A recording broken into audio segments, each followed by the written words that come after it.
Hello, everybody. Welcome to Global Response to COVID-19. This is webinar number 11. The Global Response to COVID-19 is a meeting sponsored by the Panamerican Trauma Society, the World Coalition for Trauma Care, the American Association for Surgical Trauma, and by University of Miami and Virginia Commonwealth University, VCU. So these 5 entities have been for 11 sessions connecting presenters and panelists and people around the globe. Today, you're going to have multiple panelists and presenters. Next slide, please. The topic of this meeting is going to be the situation in Latin America. Okay, you're going to have as presenters today, Dr. Felipe Vega, he's the president of the Panamerican Trauma Society and trauma surgeon in the Department of Surgery at the Hospital Angeles Lomas, Mexico City, Mexico. Dr. Ricardo Herrera, surgeon at the Hospital Arzobispo Loayza Lima in Peru. And Dr. Ricardo Lima, professor of surgery at the Federal University State of Rio de Janeiro and head of ICU at the Samaritano Hospital in Rio de Janeiro, Brazil. We're going to have a Latin flavor on the panelists today. Very important people from Latin America that have been working worldwide. Remember, Dr. Raul Coimbra is Executive Director of the World Coalition for Trauma Care, Surgeon-in-Chief at the Riverside University Health System Medical Center, and Professor of Surgery at Loma Linda University School of Medicine, California, United States. He's the Executive Director of the World Coalition for Trauma Care. Dr. Thomas Scalia is the President, the Executive Director of Panamerican Trauma Society, Professor of Surgery at the University of Maryland School of Medicine, and Physician-in-Chief for the Adams College Shock Trauma Center in Maryland, United States. They are the coordinators of the two societies. And now we're going to be joined by great panelists, Dr. Ruben Peralta, Professor and Senior Consultant Director of Trauma at Critical Care Fellowship Program at the Hamad General Hospital in Qatar. He's originally from Dominican Republic. Dr. Peralta has been in multiple countries in Latin America. Dr. Esteban Foyanini is the Panamerican Trauma Society Treasurer and Director at ATLS course in Bolivia. Cirurgiano de Planta y Director General de la Clínica Foyanini in Bolivia. Also, Dr. William Sanchez, need Dr. Sanchez to connect. He's Professor of Surgery at Nova Granada Military University and head of the surgery at Central Military Hospital in Bogota, Colombia, and president of the Colombia chapter of the American College of Surgeons.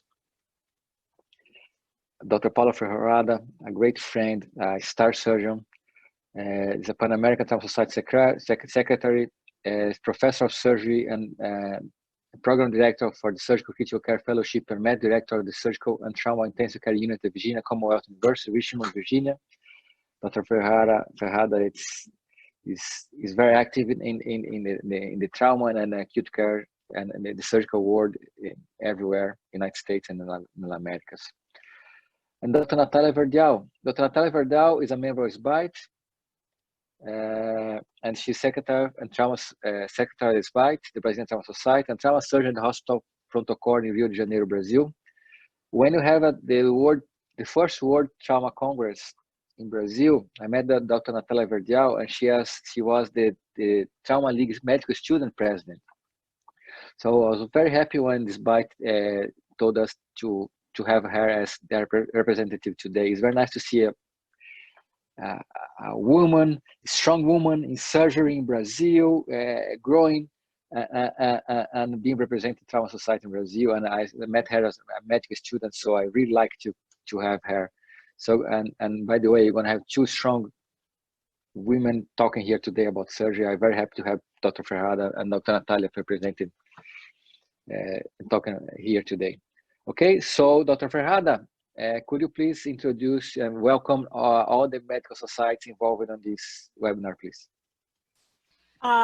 Dr. Marttos, thank you so much for the opportunity and the honor to be here today. As we can see, there's plenty of societies that are included in this webinar. They're in the slide for you to see, but we have broad representation from Latin America and the world, and we appreciate the support of this webinar, and we appreciate the partnership that we have been able to accomplish through these webinars. So thank you so much for joining, and we hope that after these pandemic is over and these webinars are over, we can continue the partnership and work together. Thank you, Dr. Ferrada. So I'm going to start with the first presentation with Dr. Felipe Vega, President of the Panamerican Trauma Society, going to speak about the situation in Mexico. Dr. Vega, thank you for joining us today. Thank you, Antonio, and all the panelists. It's a pleasure to be here and try to give a brief overview about what's Mexico and what is the situation here. Let me try to put my screen on.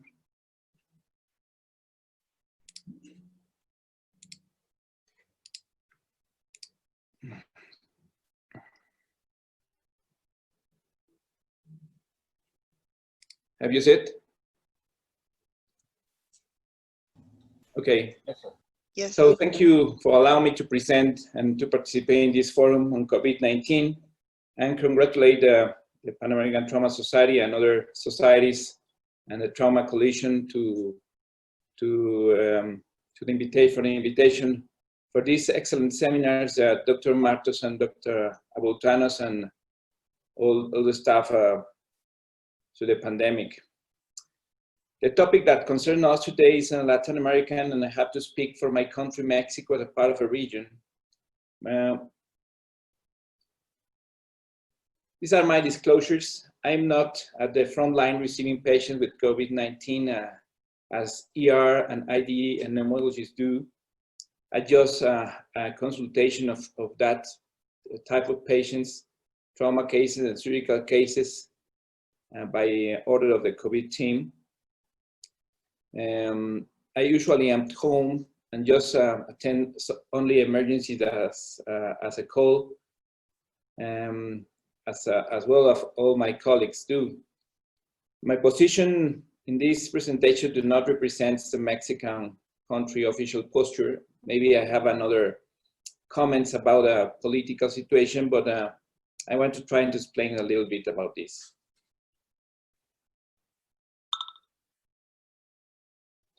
This is slide, I present this slide 2 months ago, 27th of March, when I saw the first case at the end of February, and I present this in the virtual session with the Mexican Association of General Surgery. And in that moment, there's only 6 deaths. We have now, until yesterday, 8,134 deaths that have been counted, where the majority are located in the Valley of Mexico. You know, Mexico concentrates about 22 million people there, so it's a huge problem. And in the Mexican Republic, that zone concentrates about 20% of the population as well. And this is a slide that I try to show an overview of how is Latin America. I don't know if my other colleagues concede with these numbers, but I think it's okay. Yesterday in Mexico, in the Monday, they were 7,000, and they grew up to 8,000 deaths. This week, 3 months later, there's alarming figures that Brazil and Mexico are in the point of the iceberg. Shamefully have the highest number of confirmed cases of death. Precisely, review the death figures yesterday was the day with the most death infection for the entire pandemic in Mexico, with 501 deaths and more than 3,000 infections. Why is this? Surely, as in many countries, due to economic need, work and hunger, mainly in people who live daily, and what a day without work is often a day without eating. In such a way, that the safeguard brings many associated problems that we must consider with a cool mind. Since it seems that it is a first wave of the WHO has mentioned, I don't know what it will be for a second wave of contagious and disease when it occurs. This is for the reason that in Latin America it is necessary to carry on an analysis of the health capacity and expenditure exerted by each government in health in order not only to solve the usual health needs, but also the medical attention derived from the pandemic. As you see in the slide, you see where's the, move a little bit this one.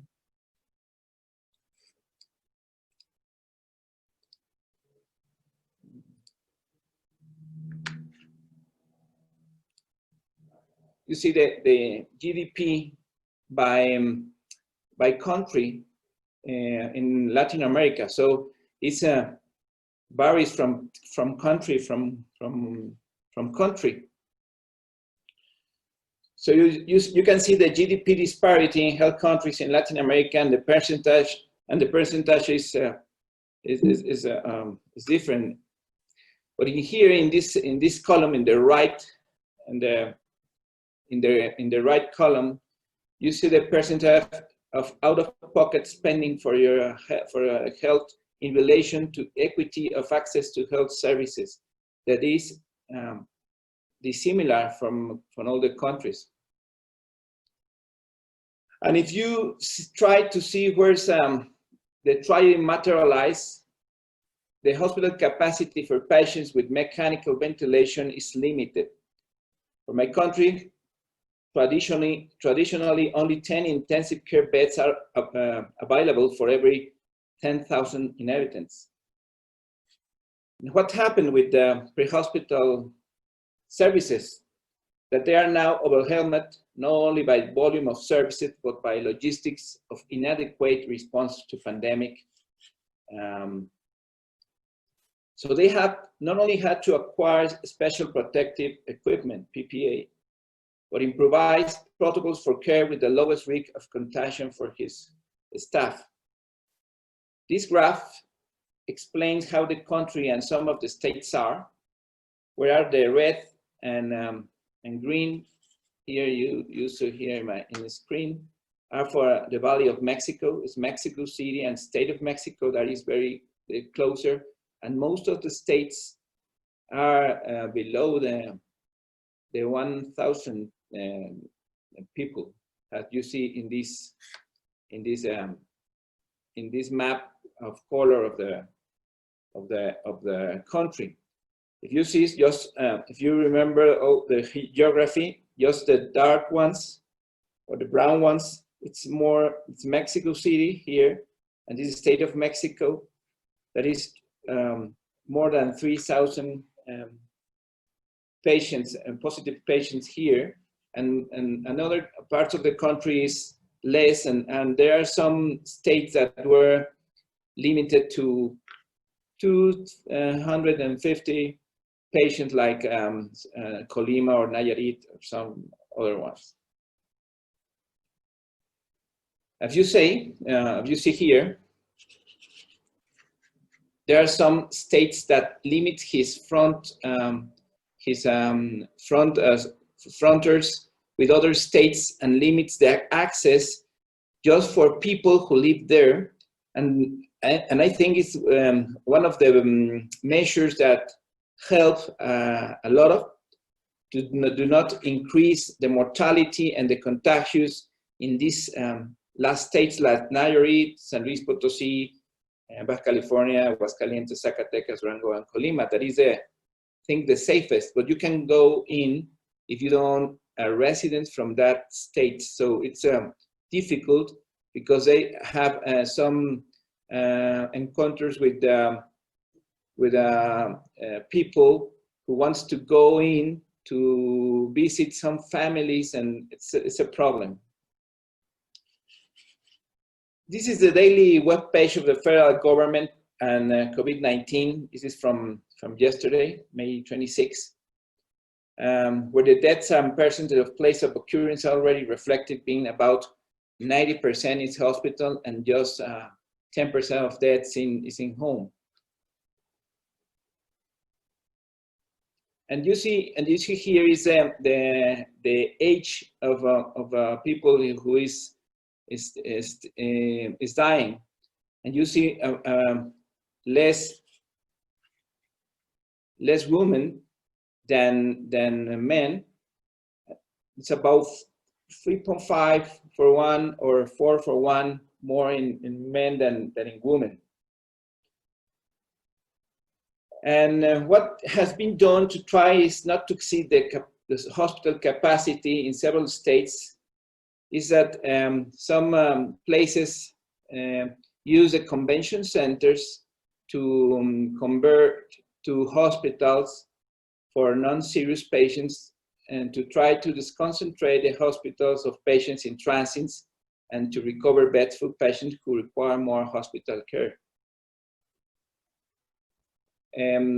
About 16 companies, private companies and foundations invest an average of $31 million to use here in Mexico City, Centro Banamex, that is an expo and convention center, and put 854 hospital beds there and 36 intermediate critical care, and works just only for transfer and recovery.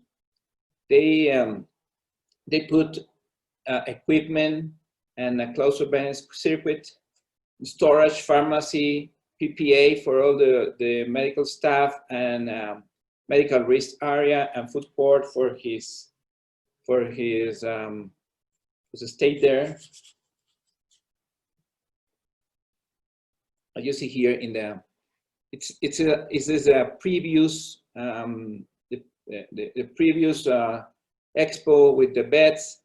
Now it's maybe at 60 or 70% of the capacity. And the others, if you see this is a web page who try to put the hospitals from different institutions in a color map showing the capacity of hospital beds, available space in green, you see in the top, moderate space hospitals, and near to not disponible availability in red. And this is a general care beds with just oxygen, physiotherapy, and so. And this is another one that you saw, the ventilator beds, light. In green you see ones of from Social Security, and you see another one from the military and from Navy hospitals. That is a public sector. Past Monday, there were 48 fully saturated hospitals in COVID hospitals in Mexico City, 9 hospitals with medium availability, and 24 hospitals with availability. Some hospitals have been called non-COVID hospitals in any way, have set up tents or external hospitals for diagnosis and transportation to the COVID-19 hospitals. As we see in the Mexican Red Cross hospital, that's a trauma hospital that has done it in its heliport.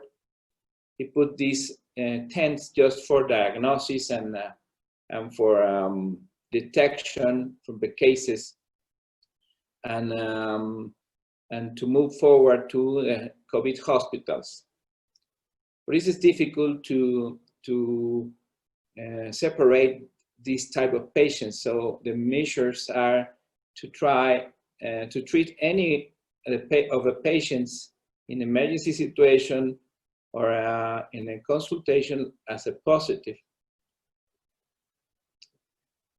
But shamefully, the testing is not okay in Mexico. This is the data of Lestet tests. It's Mexico, the first one in no use the test, and it's a shame. But we have to deal with two things. Two things is, one is the COVID-19, and the other one is the ignorance of the people who try to be at the same life they usually do, and that is a problem, because the point is under detection of a test, the disparity of the contagious is, I think it's not from only from Mexico. I think it's for most of the countries worldwide. So it's difficult. What does Mexico intend to return to a new normal? The government has implemented a color code according to the percentage of infections, death, and cases recovered to de-escalate the restriction state until freedom. But thinking about it, there will be a future of a normality, or we will have to learn to live and live with the new rules and customs. That is why we have to change the stay safe and staying home for be safe outside home. So it is a new way of life, with a new way of protection, and a new way of coexistence that we have to think about it in the near future, maybe for 2 or 3 years, and have to reflect about this. This is my last slide. Thank you very much, Dr. Vega. Important information that are going to be discussed afterwards. Thank you. So let's have right now Dr. Herrera from Peru, and Dr. Esteban Fanini going to help summarize his messages in English for the English-speaking people. Hola, Dr. Ricardo Herrera, thank you. Buenos días, soy Ricardo Herrera, soy cirujano de trauma y emergencias en el Hospital Loayza, el hospital del Ministerio de Salud de Perú, el más grande y referencial del país. Hago la misma declaración del doctor Vega en cuanto a mi posición, no es la posición oficial del Ministerio de Salud, y también que somos médicos interconsultantes en las emergencias y no atendemos directamente a los pacientes COVID. Querido Ricardo, voy a interrumpir un segundo para traducir. So, Dr. Herrera said good afternoon. He's a physician at Hospital Loayza Lima, Peru, which is the largest public hospital in the country. And he follows up with the same declarations made by Dr. Vega, that his views are his personal views and not that of any Peruvian authority or the country. And same way, he is not on the front line of taking care of COVID patients, but rather he serves as a consultant in trauma. Okay. El 16 de marzo, el gobierno decretó de una manera muy precoz una cuarentena obligatoria por 15 días por el coronavirus. Fue 16 de marzo. So the country, rather prematurely on March 16th, went ahead and declared a 15-day stay-at-home or lockdown period. Fuimos el primer país en América del Sur en declarar la cuarentena, y esta se ha repetido continuamente hasta el día de ayer, en donde el presidente aumentó la cuarentena hasta el 1 de junio. So we were the first country in Latin America or South America to do this, and they constantly keep on increasing the time of the lockdown. Now it's extended to June 1st. Además de la ampliación de la cuarentena, se ha destinado el gasto fiscal, que en el cuadro aparece como un número menor, un porcentaje del 16% del PBI, según información de la ministra de Economía el día de ayer. So they've placed several significant funds, actually 16% of the GDP has been placed to fight the coronavirus in this country. Muchos expertos aplaudieron y felicitaron la prontitud de las medidas en el país, además de decir muchos paquetes económicos que se dieron para paliar la situación de los afectados. So many experts applauded the decision of the government, and on top of that, there were many economic stimulus packages that were created to assist the population. Pero los resultados a la fecha no han sido los resultados esperados. Vamos a ver exactamente al día de ayer y anteayer los resultados formales del Ministerio de Salud. So results have not been the ones that I expected, so I'm going to go ahead and show you the official information from the Ministry of Health. Tenemos, según información del Ministerio, una cantidad importante de 123.979 casos. Al día de hoy ya bordeamos los 130.000 casos. So this, the ministry is saying 123,000 cases, but actually today we're close to 130,000 cases in the country. Se han realizado 90.000 pruebas rápidas y se han encontrado aproximadamente hasta esa fecha 3.600 fallecidos, con una mortalidad de 2.93%. So they've done roughly 90,000 rapid tests, and there are over 3,600 people who have died, giving a mortality rate of 2.93%.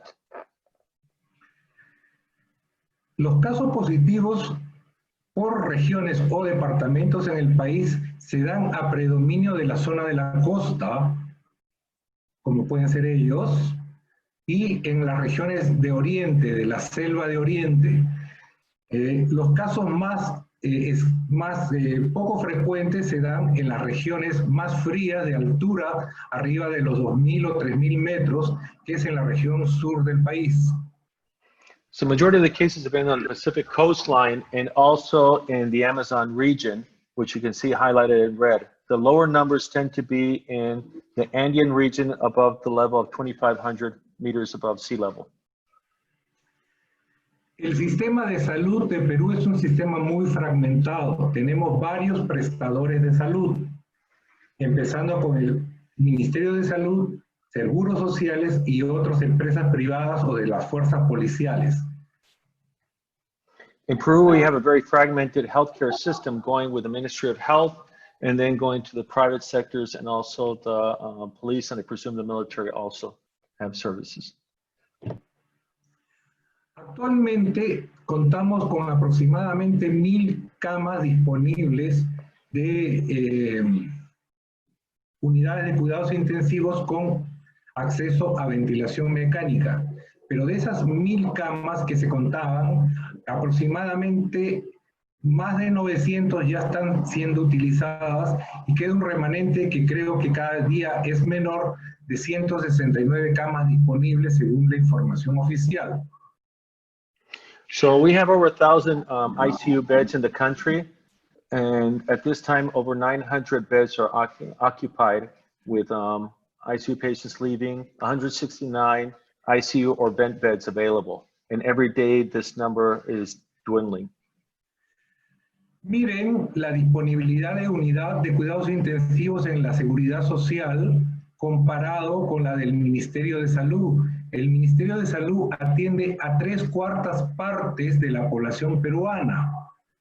La seguridad social atiende a un 20% de la población.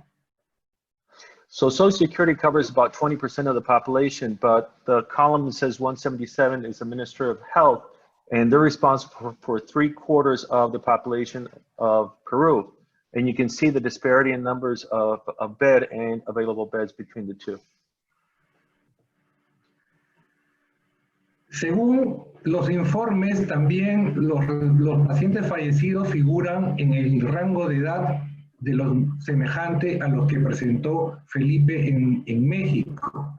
La mayoría de fallecidos se están dando en el sistema del Ministerio de Salud, probablemente porque tiene menos afluencia, pero ayer escuché la noticia que hay un 15% de fallecidos que han sido en sus domicilios. So the numbers are very similar to what Dr. Vega presented in Mexico, but it might note that the ones from the Ministry of Health are less than the ones of the social services. But what's not reported here is about 15% of fatalities occur at home, and that is not being reported. Recordar también que muchos pacientes que ingresan a la unidad de cuidados intensivos y que fallecen, los hacen en las primeras 24 horas. Significa que son pacientes que han estado muy graves. Many of the fatalities are within the first 24 hours, and this highlights the fact that these people have stayed at home and in a very severe condition. Esta es la información al día de hoy. El día de hoy tenemos 129,000 casos confirmados. Tenemos 3,700 fallecidos. En los últimos días ha habido un incremento entre 2,000 y 3,000 casos positivos por día. So this is the data as of today. There's 129,000 confirmed cases, and 3,700 fatalities up to the time. And we're continuing to increase the number of positive patients between 2,000 to 3,000 per day.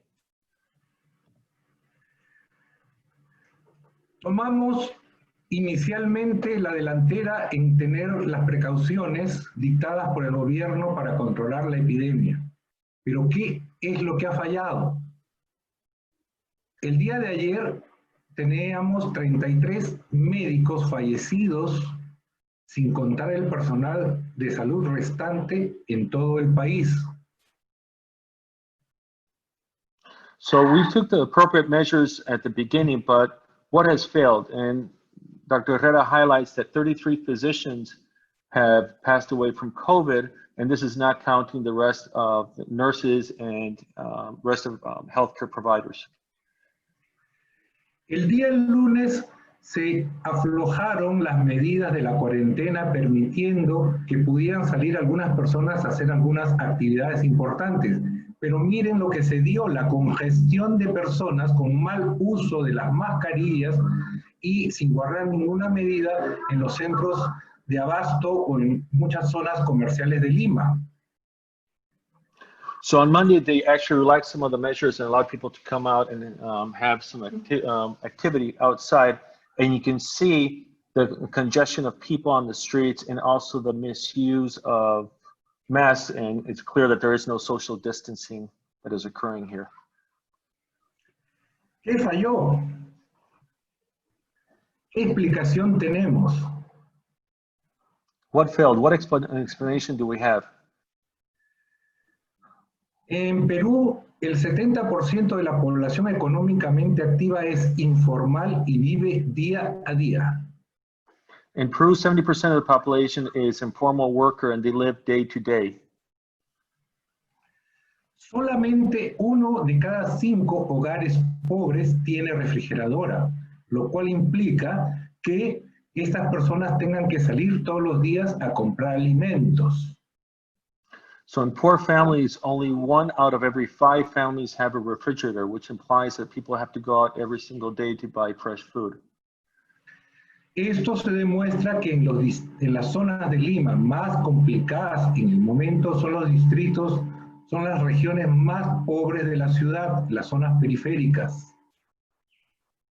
So this shows that the problem is most in the periphery and the poorer neighborhoods. Todo esto conllevaba una gran aglomeración en bancos, en mercados y en zonas de transporte que permitió una contaminación de las personas en forma indiscriminada, o que las permite todavía. So this has allowed for people to congregate around the marketplaces, around the banks, and other structures, which has allowed for the propagation of the disease amongst this population. Y la otra explicación es que muchas de estas personas viven hacinadas en viviendas de una o dos habitaciones.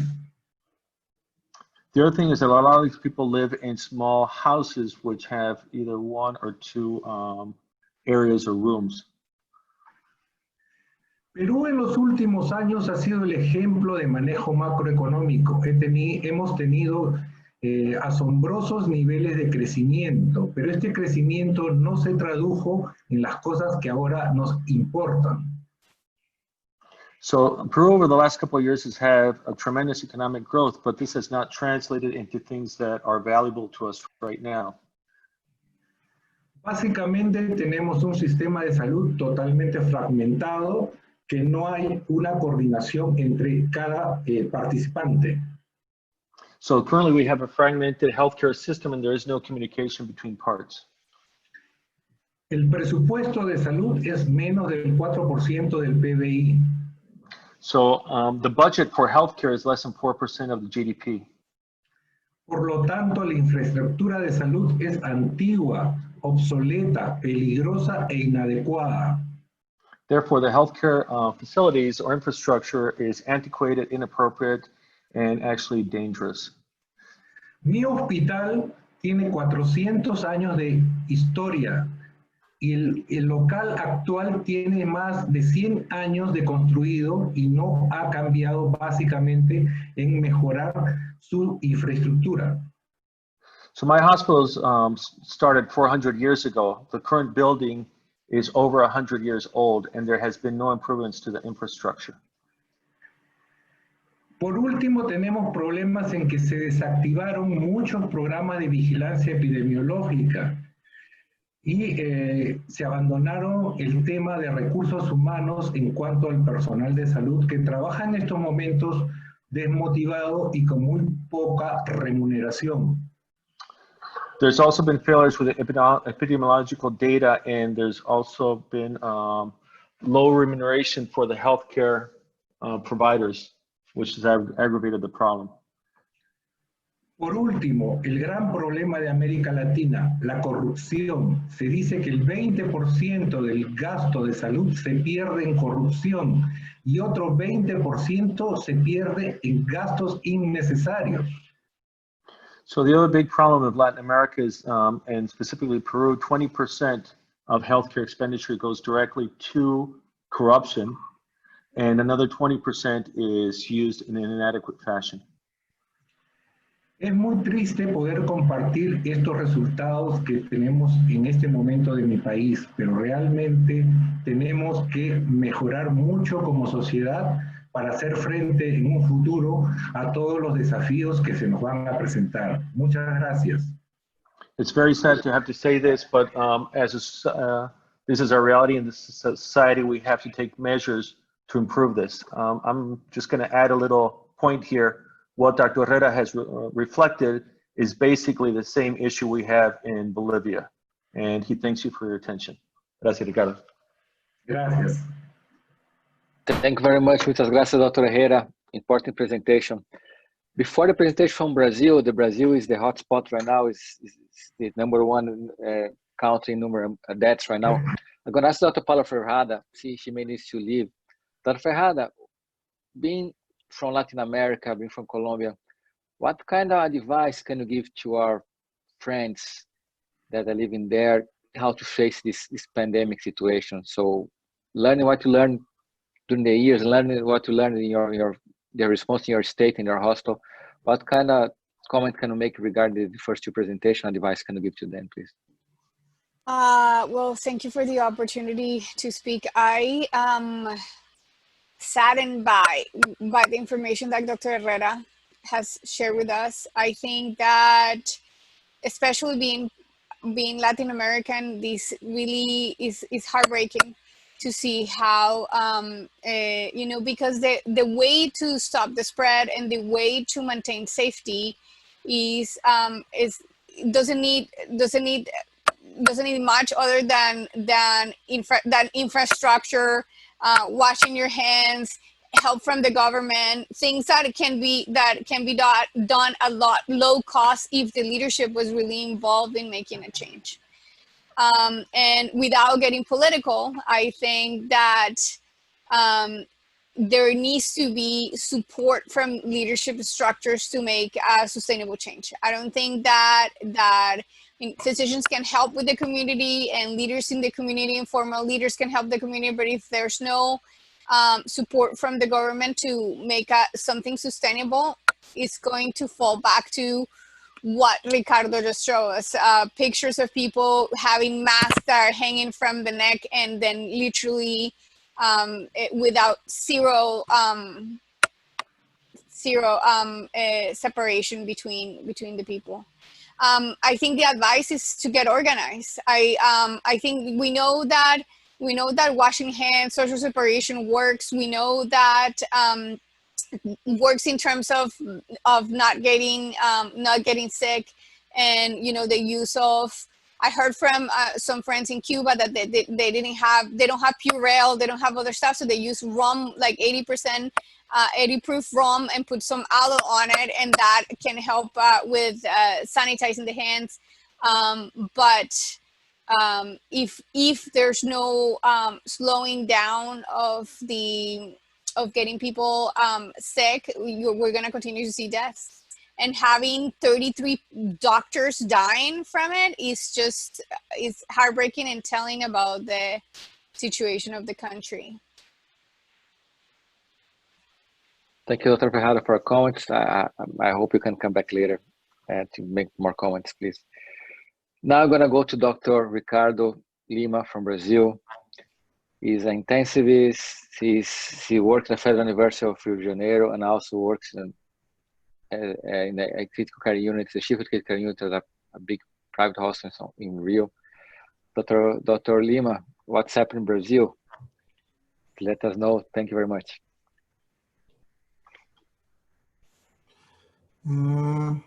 Sorry. Can you see my presentation? Yes. Okay. Thanks a lot for the invitation, Dr. Marttos. And as Dr. Marttos asked me, I'm going to present, first I want to thank in the name of the two institutions I represent, the Federal University of State of Rio de Janeiro, Hospital Arzobispo, Associate Professor of Surgery and Chair of the Intensive Care, Head of the Chair of Intensive Care, and Samaritano Hospital, that's a private hospital from UAG Systems in Brazil. And Dr. Marttos asked me to show a panel from Brazil first, after of Rio de Janeiro, that's my state, federation, and finally my experience in a private hospital. Well, if I have one slide to show, I will show, and I'm showing for you, this is a slide that it presents me a very complicated situation. This slide shows the number of days since 3 days to daily deaths first recorded in China and Brazil. I had the opportunity last week to participate in a live with China doctors. We discussed a lot about the situation of China compared to Brazil. And the problem, can you see here, in the third day, China was decreasing the number of deaths. It does not happen in Brazil till yet. It's already upping, and it's very difficult to manage that. And what's the situation? You know, Brazil is a very huge country. There are many regions in Brazil, more developed regions than other. And you can see that this number now is a little more. Today, we have almost 400,000 cases in Brazil, and almost a little more than that, 25,000 deaths in Brazil. And this is different, we consider regions. For you understand, Southeast and South are the more developed regions, but you see in country of South that you have few cases and very few deaths. in Southeast, we have a great number of cases, consider Rio de Janeiro and São Paulo, and a lot of deaths. Perhaps there is something with demographic concentration of people, but there is something about to obey the conditions of isolation of people, but we don't know. But there is another problem at North and Northeast, they are poorest regions. When we see the numbers of the cities in Brazil that have more deaths, the record of deaths by cities, based, of course, in his population, 16 are in Northeast and 4, or better, 16 are in 4 are in Northeast and 16 are in North. Considering there is another factor, there is a poor health system in that place that did not support this pandemic. And for you have an idea, this is Brazil. It's a huge country. You can see, compare here with South America. And there is another thing to be worried about. When you take a look at that, you see a great concentrations here in green of patients positive. I should say in the littoral, on the border of Brazil, coincident with the death there is in the board of the map of Brazil. Now we are questioning what happens in the interior of Brazil. They are protected because they are isolated, there are less people, or perhaps COVID-19 did not arrive there yet. What's going to happen when the isolation measures finish? We have also this picture in the interior of Brazil. Now it's a wrong question to be worried about. And you have the idea here of the cases. We don't know what's going to happen. Some people are telling you that we are arriving at the maximum. Perhaps we're going to begin a plateau here. Some states and some cities show that at the beginning we're beginning a plateau, but we are not sure. So we are going up. And there is many conditions that lead us to that happen. We have also a fragmented system of health. We have private health in some places, but more than public health. They did not support the number of cases. Perhaps all the public ICU system was full. There is patients out of ICU that shouldn't be. And perhaps this is explanation, not only by the notification, but only the death. When you see by states of federation, we see here, São Paulo was the state with more number of cases. And when we see deaths, also São Paulo and Rio are in front of them. And this happens independent of the, we suppose this picture is a sad picture, is a horrible picture, but it could be worse if there were no isolation measures. You know, in Brazil, we have also political problems. There's not interest to discuss that here, but only to show you, we have been 3 health ministers since the beginning of the pandemic. And there is some discussion about medications. We suppose almost we have some politicizing the discussion of medications in Brazil. And all is very fragmented, the decisions. Each state decides what he wants to do. Each state decides what he wants to do. The governor sometimes discusses with the mayor and the governor discusses with the president, and this is very bad for organizing the health system. In particular, in Rio de Janeiro, where I live, Rio was a former capital of Brazil, and it receives a heritage of many hospitals. We have federal hospitals in Rio from public health system. We have hospitals of the state, hospitals of the county, military hospitals. And there is a unique system to try to decide where the patients go, but it does not function how it could be. And you can see in Rio also what happened in Brazil. We have concentrations of cases in the capital of Rio that we call Rio also. We are Rio de Janeiro, the city, and Rio de Janeiro, the state. And there are many cities in interior that do not have cases or little cases, perhaps for isolation measures, perhaps for little demographic concentration. We don't know also when because in Rio, a lot of people who lives here in the capital comes to work from other cities, and they are not working now. And when the measures or isolation measures will change, what's going to happen with the circulation of these people?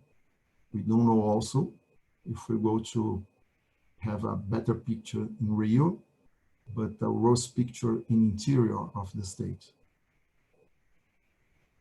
And Rio de Janeiro also has you see by day, this is from 2 days from today, probably stabilizing the deaths and the cases perhaps could begin a plateau here. We're not sure. The mayor of Rio yesterday, or the day before yesterday, tried to relax the measures of isolation, but the idea was not well received by the population. And they changed his idea. The isolations are propagated here in São Paulo also. And we are waiting to see what's the changes, what's going to happen in the next day. But Rio de Janeiro has a very bad picture because here all the health system is full. We have a row of around 600 patients waiting to be into the hospital, around 300 patients needing ICU without ICU. And the government told us he was going to construct 7 hospitals in urgency, but they did not construct them. They constructed only 2. We have like a war hospital, we say like that, from insurance, private insurance, who is here in South Zone of Rio, but they are not the number to accept all the people who need it. You remember another problem in here, we have our favelas, and there are a great concentration of people who lives in 9 to 10 people in one bed, one room habitation, and how to isolate that people. And almost like Peru said, some people go out to receive the money of the government, and they have to go to the bank, and they have to go to the street to go to the bank. And there is more people crowded in the street.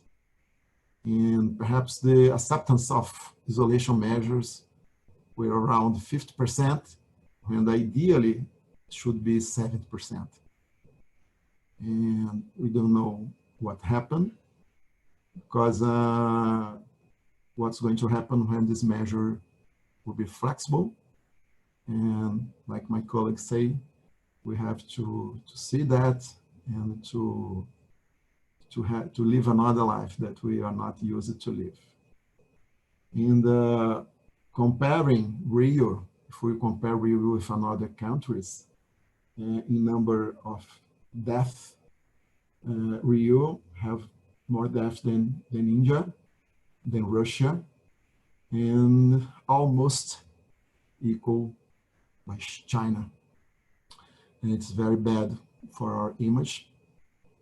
But like my colleagues said, we have political problems of corruption, no very bad management of the hospitals in group, county hospitals, state hospitals, federal hospitals, they don't talk between others sometimes, and a system that is full. We also in Rio have a private hospital, a system of private hospital that is all full, but they function because they have a separate management. And I am the head of one of them, the Samaritano Hospital. And there I'm the head of the COVID area. Samaritano Hospital is a little hospital of 130 beds of a great system of UAG in Brazil. And there they decided to construct our cohort of COVID with 65 beds, almost half of the hospital. And 10 then of wards, that were 42 step-down units, and 13 beds of ICU. And I put this interrogation because sometimes the transfer is in 19. We go into the step-down and transfer in step-down in ICU.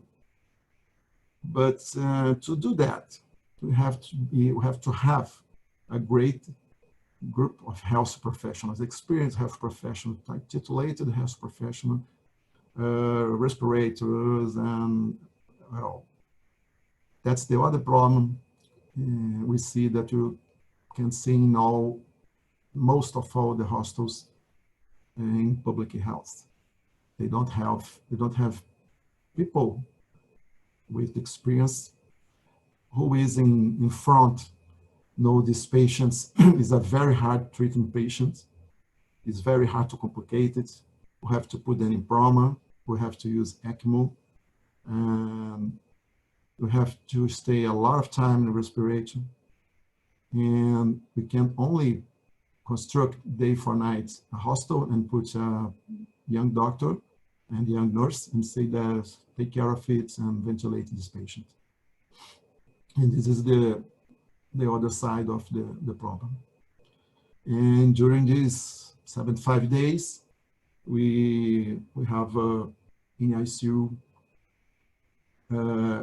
with COVID-19 positive, 63 patients, and I mean of age of 70 years, around 70 years. We are a hospital who attend a private insurance. We are old people. And we have a good mean time of the hospitalization of these ICU patients is almost 9 days, and a fatality rate of 20% that we think it's a good rate. But our we worry about that is a very difficult patient to manage. We have to have technology, but most of all, we have to have people, experienced health professionals to manage that, to take care of them. And it's very difficult to do with a lot of patients coming in the same time. For that, the importance of isolate measures to help this health insurance and the systems to support these kind of patients belong a very work of us. I would like to thank again Dr. Marttos for the opportunity to share my time with these guys and these specialists. And I'm here for any questions. Thank you, Dr. Ricardo Lima. Thank you very much for your presentation. You had 3 very important presentations for South America, and next week you're going to have more. Next week, probably going to have Colombia, Bolivia. So the Latin America is in the eye of the hurricane right now, and you're gonna keep discussing this next weeks. Let's go now straight to the pool of questions. I want to know what you guys doing in your countries, in your region. So please take your smartphone or your computer. Let's answer the question. Valeria, can you launch it, please? Okay, first question. Does your country or area have a social distance practice in place? Yes, have been respected. Yes, but less than 5 to 50% respecting it. No, or you don't know. Okay. Next question, number 2. Does your country or area have lockdown procedures, and how is the lockdown being respected? Has or have had lockdown procedures? Okay. Number 2. Question number 3. How the curve in your region is still increasing a lot, increasing a little bit, decreasing a lot, decreasing a little bit, or you don't know, or has been stable, it's plateau. Okay.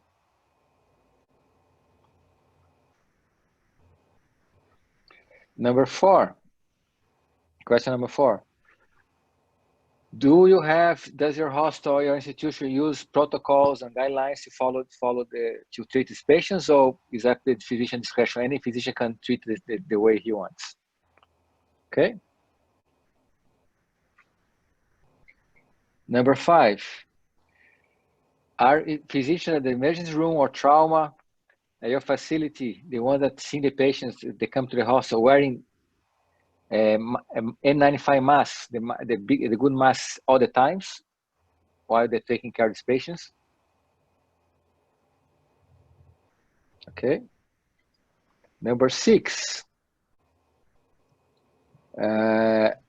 What kind of medications are you giving to the patient that are positive? They test positive. They may not be symptomatic. They just test positive and going home. What kind of medication are you giving to this patient and go home? There's a lot of controversy. Some countries are giving chloroquine or less chloroquine for patients going home, azithromycin or not. Just let me know what's happening in your region. What kind of medication are you giving to the patients that are positive and being sent home? Okay, the ones that sent home. The question number 6, the same question. What kind of medication are you giving to the patient that are positive but need to be admitted, not in ICU, the ones that need to be admitted in the hospital? What kind of medication are given to the patients that need to be admitted to the hospital? They have some symptoms, they need to be admitted, okay?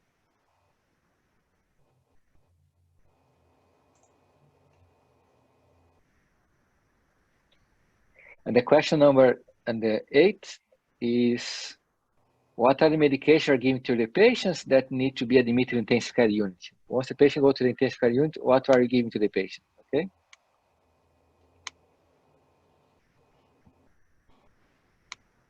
You can use multiple then. Okay. The number 10, for the medication that are given to the patients, what do you really believe that makes the patient improve? Okay, I give this medication, I truly believe that this makes it improve. Other medication I may not know, but what do you think makes the patient improve? Medication or treatment?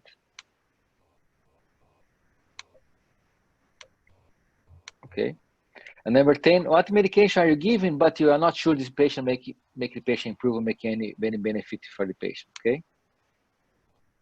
You give, but you don't know that they improve. Okay. All right. Once you finish, please click on submit. Okay.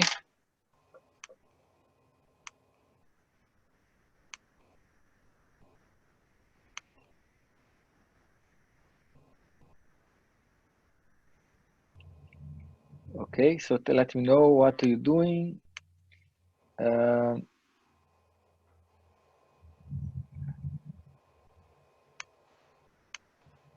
Okay, everybody finish this. Let's give one more minute for the people to finish the questionnaire. Valeria, please.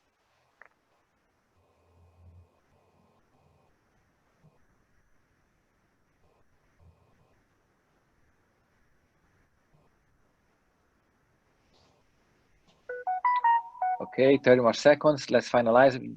Remember, at the end, please click on submit.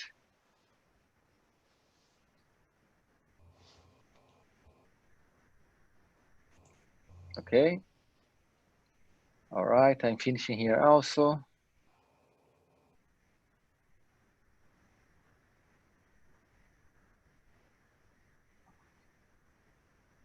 Okay, let's finish. So let's see, I don't know if Dr. Ferrada is back to the conference. Dr. Ferrada, can you comment the first, can you read the results of the first 5 questions, please? And then I'm gonna ask Dr. Fognini to read the results of the last 5 questions, please. Where will that be in my, oh, there you go. Okay, so does your country area have social distancing practices? 35% said yes, being respected.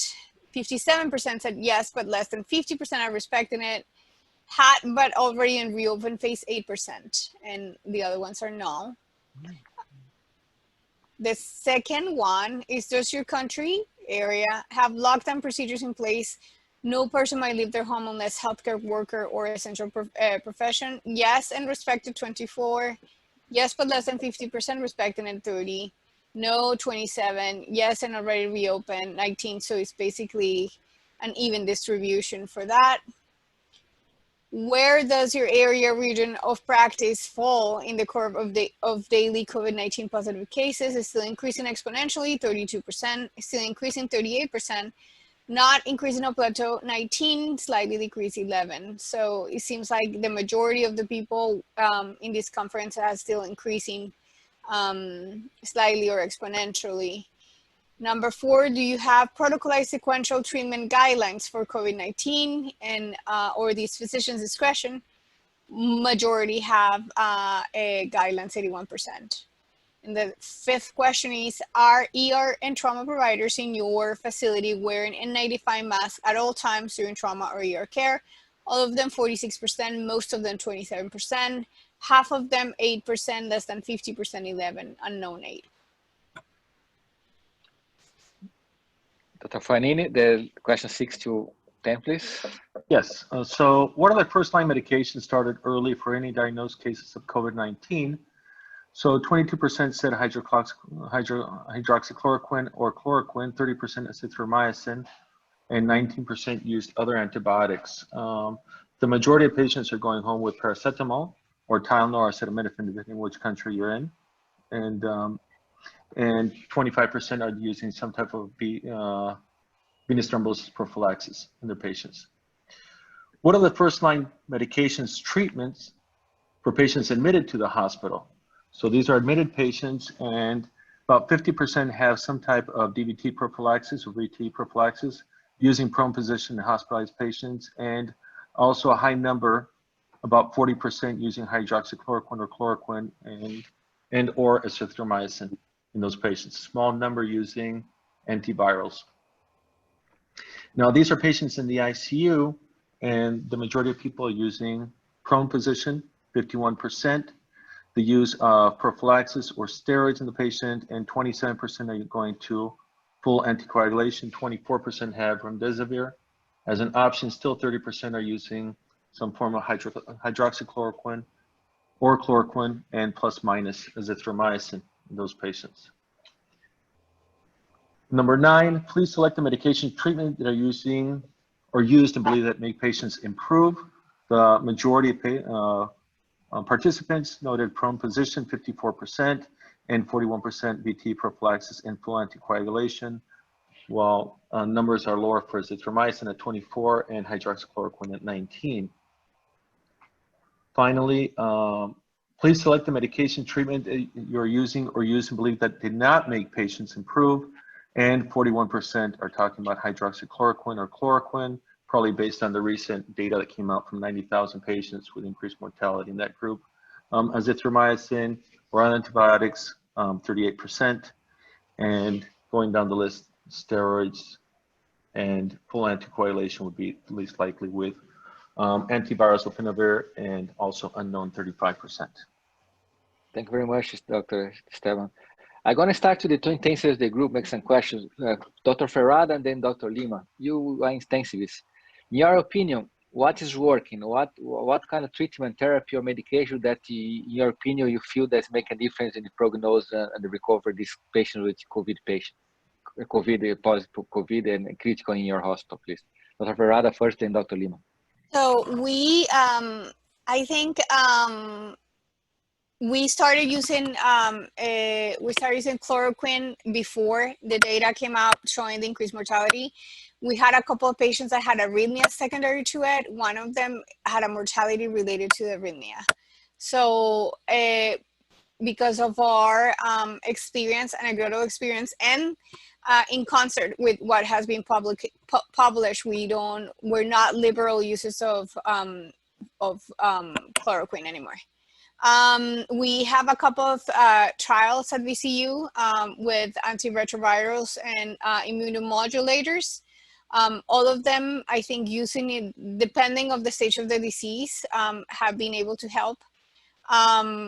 In the patients that had COVID and trauma or in emergency general surgery that go into SIRS and then they end up in the ventilator, you know, I have had as many as they have survived and gone home, and as many as they have not. I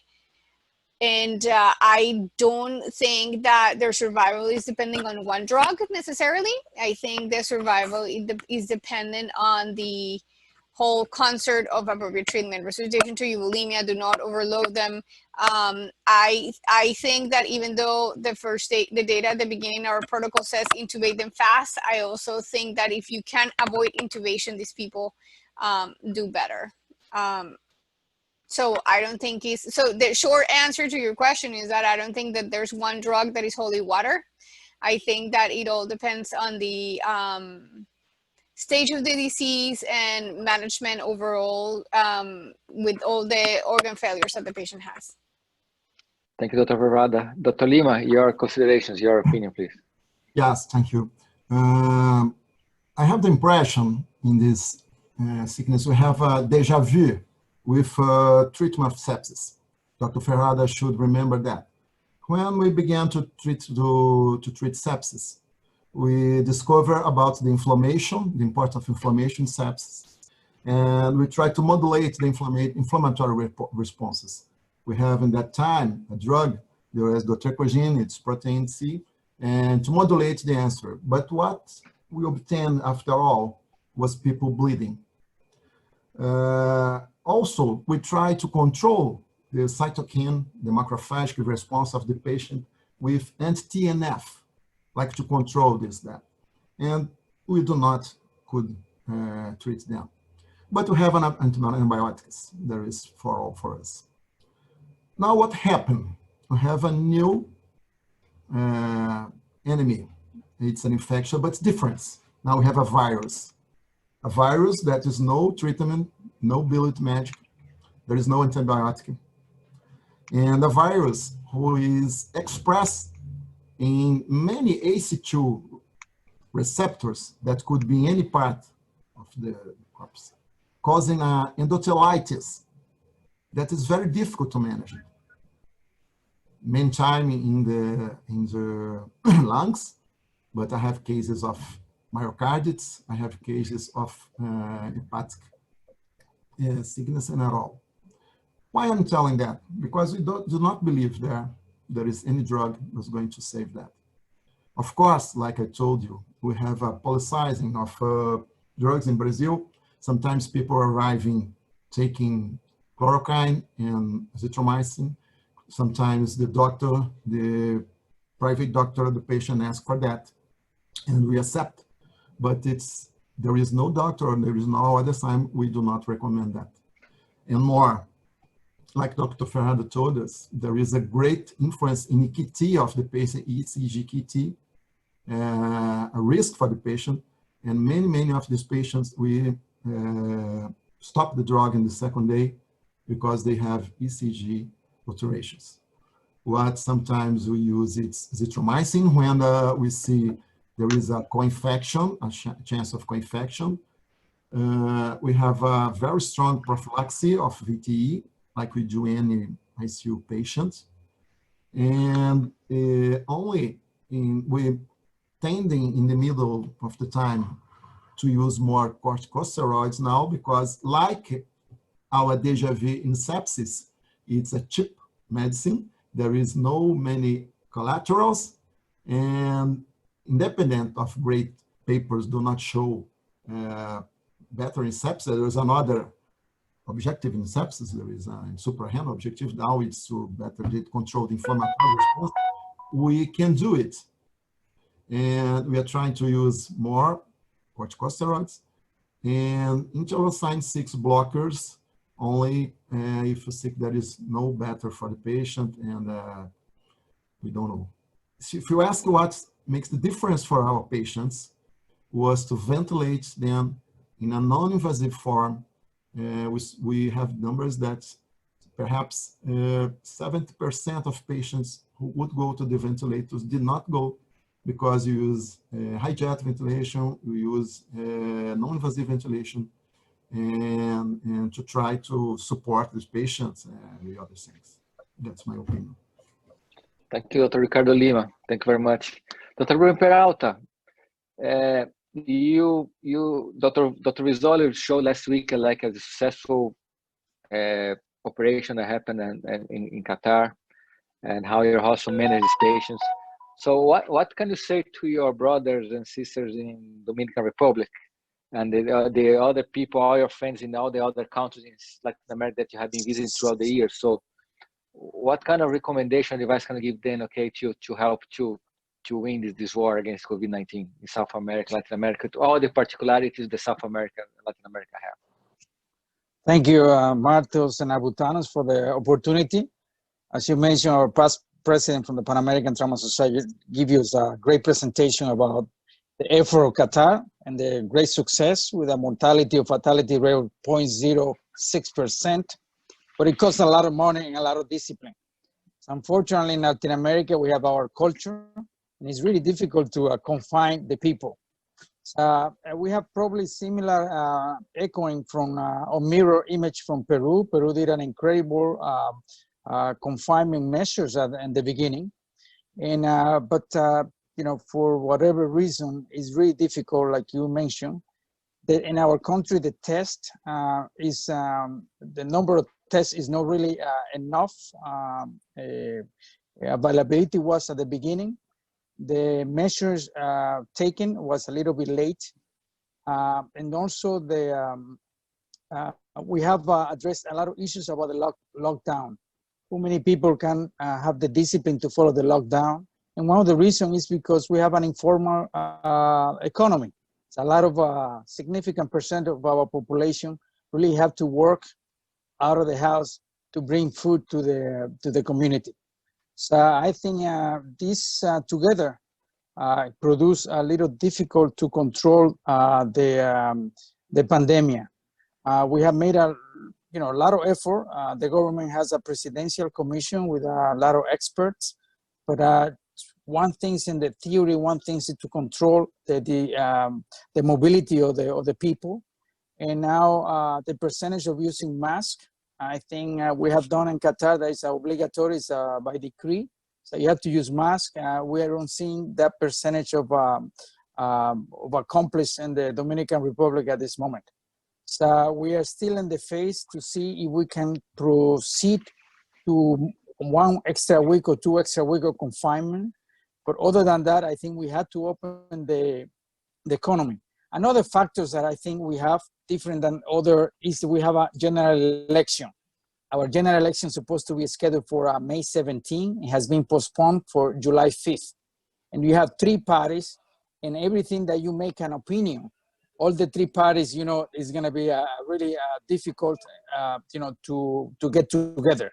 So I think this is a national problem that all the parties should be involved already from the beginning. And this has complicated a little bit of the effort of the authorities and the commission, I believe. Testing, I think, is a really important issue. We're overwhelmed for the testing issues. A lot of the testing was done by a laboratory, a private laboratory, and now the government are catching up. If you don't do testing, you don't have a lot of cases. And this is the issue that I think we have to make sure that we have testing. And the other thing is the contact tracing, now that we're trying to open the economy in a progressive way. Thank you, Dr. Peralta. Thank you very much for your comments. Yeah. I'd like to go now to Dr. Natalia Verdial from Rio de Janeiro. Natalia, You work in a trauma center that's close to an area. You have a lot of poor population, people that need to go to work, or they cannot eat, they cannot make the money for give the food for their kids the next day, and you work at a trauma center. How do you see the situation in Rio? So what are the challenges that you have been facing in the emergency room, the trauma center, and the trauma bay in your hospital? And how can you get out of this situation, in your opinion? Well, first of all, thank you for the invite. I'm very glad to be here with you. And I work in the trauma center that receives the majority of gunshot wounds in Rio de Janeiro. And I think that in Brazil too, because here we have a lot of gunshot wounds. And we are visualizing different manner of patients, because now we have a crescendo of stab wounds, and the minority of the people we are receiving with gunshots. And it's different, because all shifts we have 1, 2, 3, 4 gunshot wounds per day, and then we are not receiving these patients now. We think that the domestic violence is increasing because of the quarantine and the social distancing, and this is different in the trauma center. But we have a huge problem with protective equipment, and we have the mask, the 95 mask, but we don't have a lot of them, and then we are reusing all of them, and we don't have the protective measures like the plastic space, and we receive the trauma patients, and we don't know if they have COVID or not, and then we don't have the face shield for everyone, and the protective glasses. And we just know if patient is positive for COVID after the attending, and a lot of sub-notification, because we don't have the tests for everyone. It's a huge problem here, because a lot of people staying home with the symptoms, and they are not testing, and then they go out and have a motorcycle accident, and come to the hospital with COVID, and then we are treating these patients, and we don't have the adequate equipment for this. Other problem is the healthcare providers, that we are having a lot of people being contaminating, and the last week I made 3 extra shifts because of the other surgeons that are contaminated, and because of the equipment, and a political problem of the campaign hospitals, that the promise was 7 hospitals for the end of April, and we are in the end of May, and we don't have these hospitals yet. And well, it's difficult, and I think we are increasing the number of patients and the number of deaths, including healthcare providers. Thank you, Natalia. Like Dr. Ricardo Lima and Dr. Paula Verhada, there is a question here regarding from Dr. Neira, Argentina, regarding Evidenzimir or convalescent plasma protocol. If you can answer then, why you ask Dr. Herrera. Dr. Herrera, regarding the contamination of the healthcare professionals, what can be done? What can be done to protect the healthcare professionals against COVID-19? O que podemos hacer para prevenir y proteger las personas, los profesionales de salud de contaminación? Esteban, por favor, si me ayudas. En el país ha habido mucho problema con los equipos de protección personal. En estos momentos están escasos a nivel mundial y básicamente a los médicos que están encarando las áreas COVID se les está dando tardíamente equipos de una calidad que podría ser dudosa. Muchos estamos comprando equipos en forma privada de distribuidores que no conocemos, pero también esto debe estar asociado a una educación a cómo colocarse el equipo y a cómo quitarse el equipo. Muchas personas no conocen, especialmente trabajadores de salud, todas estas precauciones que deben ser importantes. Oh, excuse me. Yeah. So I'm going to translate. It's kind of, but I completely agree with Dr. Herrera's statement. Basically, there is a lack of PPE worldwide. That problem has been accentuated in Latin America.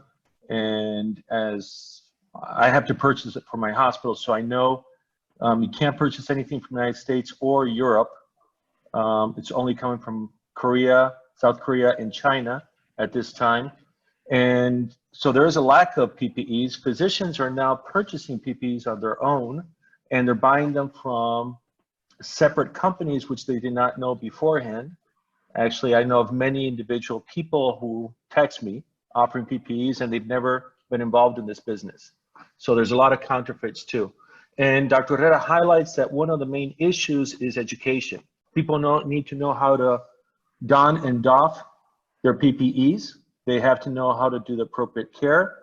And so it's a lack of education of the healthcare providers by their institutions on how to use PPEs appropriately. ¿Algo más, Ricardo? No, nada más. Yeah, gracias. Thank you very much. Dr. Ferrada and Dr. Lima and Dr. Vega, any comment regarding convalescent plasma or remdesivir? Yes, I use convalescent plasma in 2 patients, but it's like a compassion form because I'm not, the trial here in Rio is from public hospitals. I'm processing to come into the trial with them, but they authorized me I have a very severe patient with pericarditis, and I use this in compassion form, but the patient thanks God is better, but we can't say it's that for that because it takes another of medications. I have only 2 experience. We don't have remdesivir in Brazil, but New England published next week paper about that, and we see the Kaplan-Meier curve of remdesivir and placebo. It's almost no difference. It's no difference, and I don't believe it's going to be the difference in the treatment also. Okay, thank you, Dr. Lima. Dr. Ferrada, any comment? She may not be here now. Dr. Vega? Yes, the comments I take from COVID team that, you know, after this, we didn't have a COVID team for that make the difference. As a protocol, they discuss every week.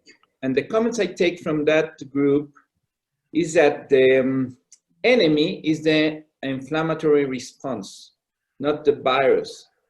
And so there are a lot of treatments about steroids, hydroxychloroquine, that with a new article that dismiss this type of treatment. Yesterday they say, why? Because our patients, they have a good evolution with that. So they have to reaccommodate the new protocol.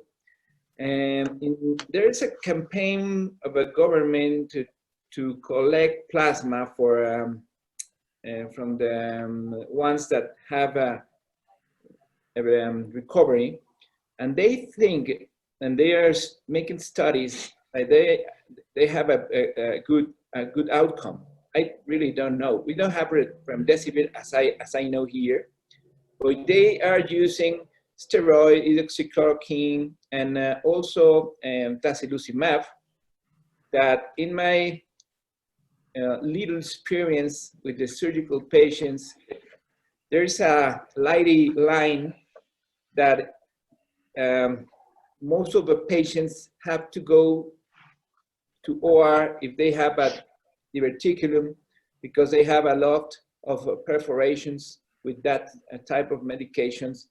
And the other thing is the anticoagulation, because the line is very, very light. Most of the patients go to hemorrhagic shock from digestive tube, and the other ones go to the mesenteric ischemia. So it's too difficult to have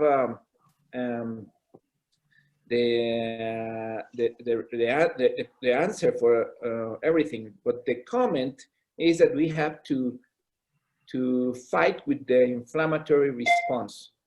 And I coincide with Paula that the comment that they make is that we have to try to not to intubate all patients, because he rise a risk of death just for that, because they are silenced pneumonic that they can saturate well, and they do, maybe they don't have to intubate everyone. That's my comment. Thank you very much, Felipe. Thank you very much, Esteban. Yeah, Antonio, I want to make a couple comments there. Even though I'm a surgeon, I've been accompanying the ICU team and the COVID team throughout the whole process since I'm the director of the hospital. And what we've seen in the ICU is that actually patients who have been intubated earlier tend to do better. You could argue they may not have needed to be intubated, but there's a sense that they have improved. We are a small unit. We have 8 beds. We've expanded to 11 ICU beds at this time, and we're looking to expand to 20 over the next couple of weeks, just because of tremendous demand. We currently have all our beds full of COVID patients at this time. Our mortality in the ICU is roughly 15 to 20% actually. We've had a lot of success, even with very difficult patients. I wanted to highlight the issue about plasma. That has become a real issue here in Bolivia. On Thursday, the blood bank said they were going to start using convalescent plasma, and there's a mass hysteria. Everybody's asking for the relatives to receive it with very limited benefit. And one of the concerns is that the local lab cannot determine the number of neutralizing antibodies in plasma. What they're doing is they're only able to test it to see if there's antibodies against coronavirus, but not the quantity. And that highlights something that's been happening, at least in my country. Same as Dominican Republic, we're in the midst of an election. Everything has become political. The government has had tremendous failure in preparing for this.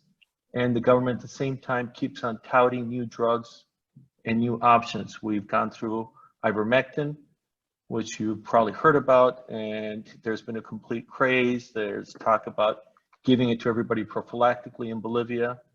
And there's just this mass hysteria and disinformation that's occurring in, I think, most of Latin American countries. I concur that for most of the patients, it's an issue with controlling the cytokine storm that occurs in these patients. But for the most part, what I've seen is it's just basic, standard, good fashion ICU care. And that was mentioned by a couple of ICU physicians in the past during one of these webinars. So that's not my view or my statement, but that's what I've seen. It seems to work in most of these patients. Thank you very much. Antonio, Yes, can I add Felipe. something about Esteban? The other thing that is happening is a lot of collateral damage that is producing, the confinement. Is, for example, we have a lot of epidemic in alter alcohol. We call it Claren. It used to come from Haiti and so forth, fabric at home. And we have almost half of the mortality of the COVID patient is because intoxication also for alcohol. Also, we have a lot of electrocution because because they are confined, they're playing in the top of the buildings. They are doing the sky, flight, and then they get electrocuted, and some people even fell down. So those are the issues that you see, for example, in Philadelphia, increase the penetrating injury. In Qatar, you probably, in other countries, you may see a lot of suicide attempts increasing So each confinement has a different connotation depending on the culture that you live with. Okay, thank you, Dr. Peralta.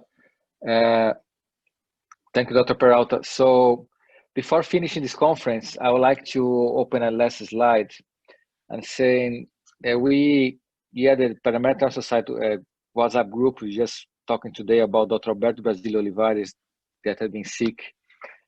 And I would like to say that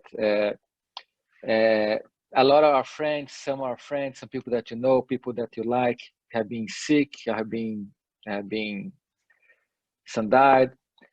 But I would like to make an homage and honor here a friend of mine, Dr. João Grangeiro. João Grangeiro, the former Olympic athlete, he played volleyball with the Brazilian team at the Olympic Games in Moscow in 1980.